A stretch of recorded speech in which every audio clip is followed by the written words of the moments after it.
esteja convosco. Ele está no meio de nós. Proclamação do Evangelho de Jesus Cristo segundo João. Glória a vós, Senhor.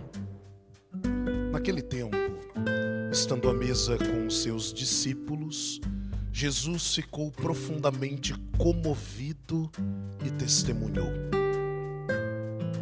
em verdade vos digo, um de vós me entregará.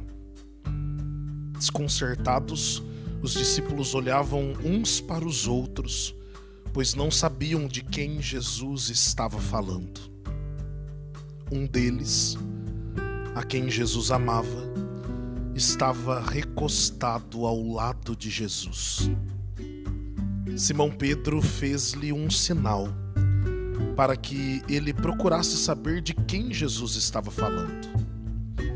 Então, o discípulo, reclinando-se sobre o peito de Jesus, perguntou-lhe: Senhor, quem é? Jesus respondeu: é aquele a quem eu der o pedaço de pão passado no molho.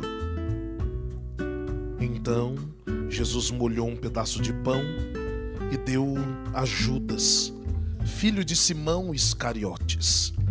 Depois do pedaço de pão, Satanás entrou em Judas. Então Jesus lhe disse: o que tens a fazer, executa-o depressa. Nenhum dos presentes compreendeu porque Jesus lhe disse isso. Como Judas guardava a bolsa, alguns pensavam que Jesus lhe queria dizer: compra o que precisamos para a festa, ou que desse alguma coisa aos pobres.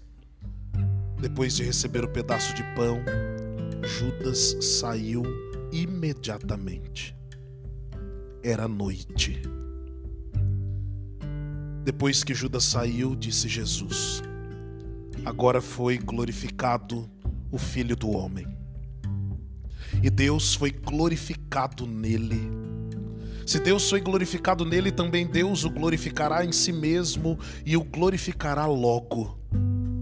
Filhinhos, por pouco tempo estou ainda convosco. Vós me procurareis, e agora vos digo, como eu disse também aos judeus: para onde eu vou, vós não podeis ir. Simão Pedro perguntou: Senhor, para onde vais? Jesus respondeu-lhe: para onde eu vou, tu não podes seguir-me agora, mas me seguirás mais tarde. Pedro disse: Senhor, por que não posso seguir-te agora? Eu darei a minha vida por ti. Respondeu Jesus: darás a tua vida por mim?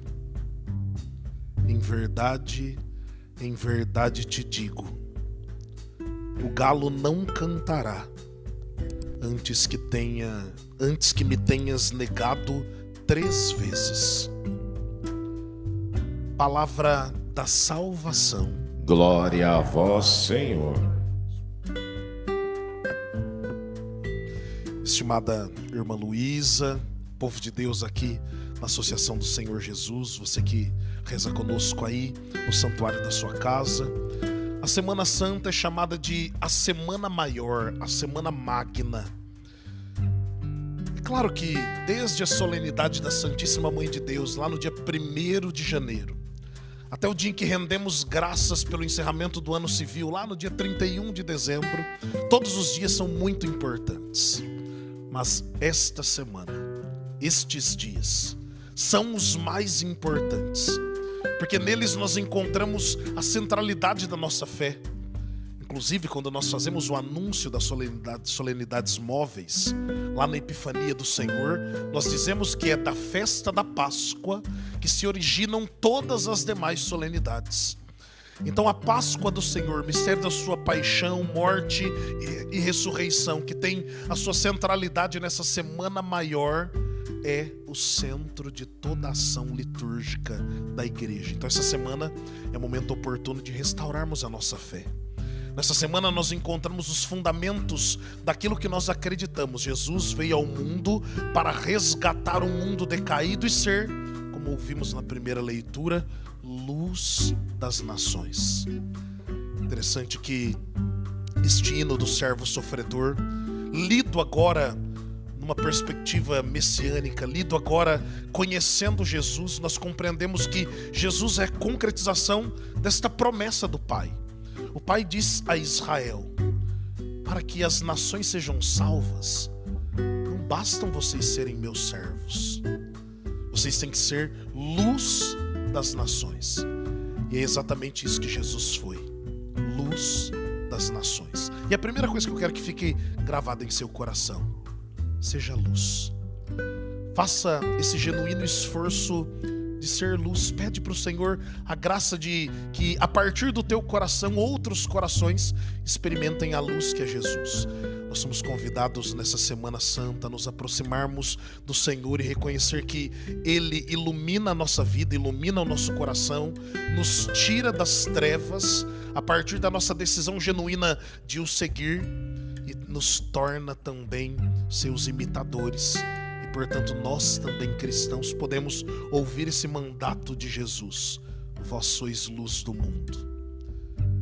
Quando lemos o livro do profeta Isaías, reconhecemos que Jesus é por excelência a luz das nações.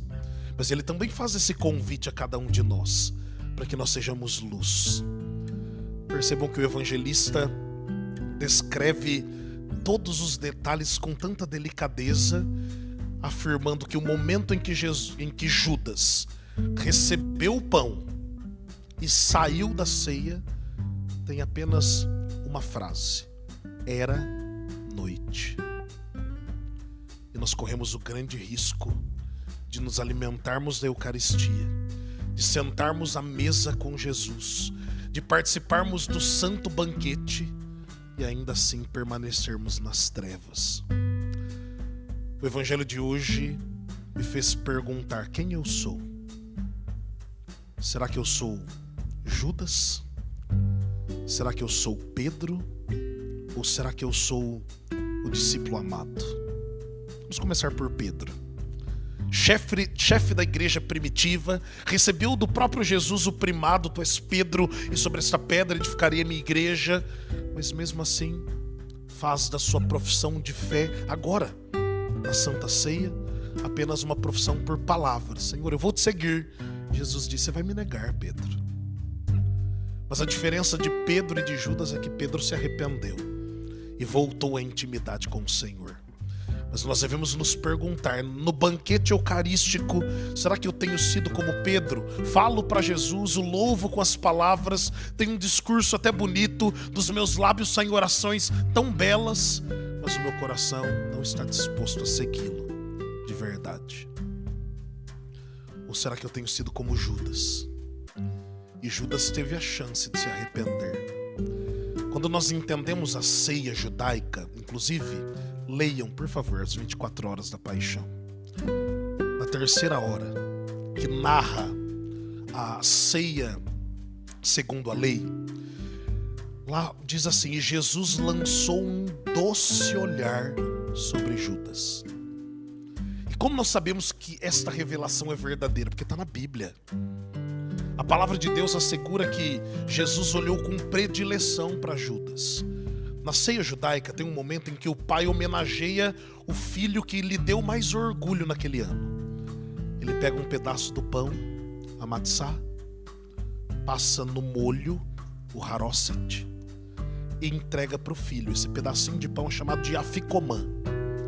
E é entregue para o filho que ele mais ama, que deu mais orgulho. Jesus entrega o pedaço de pão para Judas, que já tinha planejado, arquitetado a traição, já tinha vendido Jesus por algumas moedas, e mesmo assim Jesus entrega um pedaço de pão para ele molhado no molho, para dizer: olha, eu te amo, você tem chance de voltar atrás. Jesus não desiste de você, saiba disso. Ele não desiste de nós. Tem um teólogo chamado Karl Rahner que ele diz que o Senhor insiste em converter o nosso não dado a Ele em sim. Que nós possamos sempre dizer sim ao Senhor. Lá na minha diocese de São Carlos, tem um mosteiro chamado Mosteiro do Paraíso, dos agromonges. São monges que vivem essa espiritualidade da intimidade com Deus na oração, mas eles vivem também na lavoura, na roça, né? Eles trabalham na roça, por isso agromonges. E tem várias capelas nesse mosteiro, mas uma me chama a atenção, que é a chamada Capela da Participação. A capela é feita com 11 colunas de madeira, bem grossa. E na porta da capela tem a 12ª coluna jogada ao chão, com uma plaquinha escrita: serei eu, Senhor. Ou seja, aquele tronco poderia ter participado na construção da igreja, mas não participou. Aquele tronco representa não só Judas, mas todos nós que traímos a Jesus e permanecemos nas trevas. Mas em contrapartida, na ceia tem o discípulo amado. E ele não coloca o seu nome. A tradição nos ensina que o discípulo amado é João Evangelista, mas ele não coloca o nome de propósito. Nós escutamos no Evangelho: o discípulo amado correu depressa até o sepulcro. O discípulo amado estava com a cabeça reclinada sobre o peito do Senhor. O discípulo amado estava em pé, ao lado de Jesus e Maria na cruz. Essa cena tão linda que nós temos aqui no presbitério. E o discípulo amado não coloca seu nome no Evangelho para que você e eu possamos nos colocar no lugar dele. Então sou eu e você convidados a reclinar a cabeça sobre o peito de Jesus. Eu e você somos convidados a estar em pé ao lado dele na cruz. Eu e você somos convidados a correr ao encontro dele ressuscitado. E a palavra diz: ele viu e acreditou. Que nesta Eucaristia o nosso coração seja ritmizado novamente, a partir das batidas do Sagrado Coração de Jesus. Que não sejamos como Pedro, nem como Judas, mas sejamos como João, como discípulo amado, e reclinemos a nossa cabeça sobre o Sagrado Coração de Jesus, para que este olhar doce e misericordioso lançado sobre as nossas vidas nos resgate da escuridão. Afinal, Jesus é luz das nações e Ele quer ser luz da sua vida. Que nós possamos, neste encontro de intimidade com o Senhor, nesta semana maior, sermos restaurados. Feche os seus olhos um pouquinho e vamos rezar. Vamos rezar diante disso que nós acabamos de escutar. É o momento de termos a fé restaurada.